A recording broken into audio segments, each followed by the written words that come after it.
আজি আমি এটা কথা কাৰণে বৰ লাজত পৰিছোঁ, যিহেতু আমাৰ মাজত আমাৰ ৰাইজৰ গান গোৱা, জাতি মাতি ভেটি গান গোৱা আমাৰ ৰাজীৱ ভটিয়া ডাঙৰীয়া আমাৰ মাজত নাই। কিন্তু তাৰপিছত আমি দেখিছোঁ যে বিভিন্ন ধৰণৰ ছ'চিয়েল মিডিয়াত তেওঁক লৈ পিনে বিভিন্ন ধৰণৰ সমালোচক মন্তব্য বহুতে দাঙি ধৰিছে। আমি আজি দিনত আমি এটা বাতৰি দেখা পালোঁ যে তেওঁ যিটো বন্ধু যিটো গীত পৰিৱেশন কৰিছিল, সেই গীতটো বোলে বেলেগৰ আছিলে। আজি তেওঁলোক ইমান দিনে ক'ত আছিলে? আজি যিহেতু ৰাজীৱ ভটিয়াই সেই গানটো গালে, ৰাজীৱ ভটিয়াই ডাঙৰীয়াই সেই গানটো গোৱাৰ পিছত অসমৰ সকলো জনমানসে চিনি পালে, সেই গানটোৰ বিষয়ে জানিলে।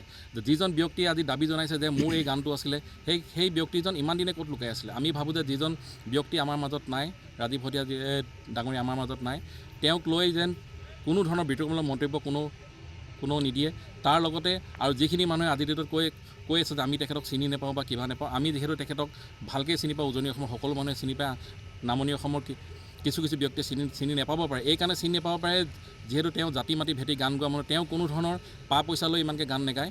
আৰু তেওঁ যিহেতু আমি তেওঁক যিমানবাৰে লগ পাই, তেওঁ এজন সহজ সৰল ব্যক্তি আছিল আৰু তেওঁ সকলোৰে মন জয় কৰিব পৰা এজন ব্যক্তি আছিল। তেওঁ কোনো ধৰি পিনে ইলেক্ট্ৰনিক মিডিয়াত গৈ পিনে তেওঁ কোনো টক শ্ব'ত বহা নাছিল তেনেকৈ, আৰু সেইটো কাৰণে চাগে কোনোবাই চিনি পায়। আমি কিন্তু এটা কথা বৃহত্তৰ যুৱ মঞ্চৰ পৰা সকলোকেই বিনম্ৰভাৱে এটা অনুৰোধ জনাইছোঁ যেন আপোনালোকে অনাগত দিনত কোনো শিল্পীক যাতে এনেকৈ অপমান নকৰিব আৰু কোনো যাতে বিতৰ্কমূলক মন্তব্য দাঙি নধৰিব।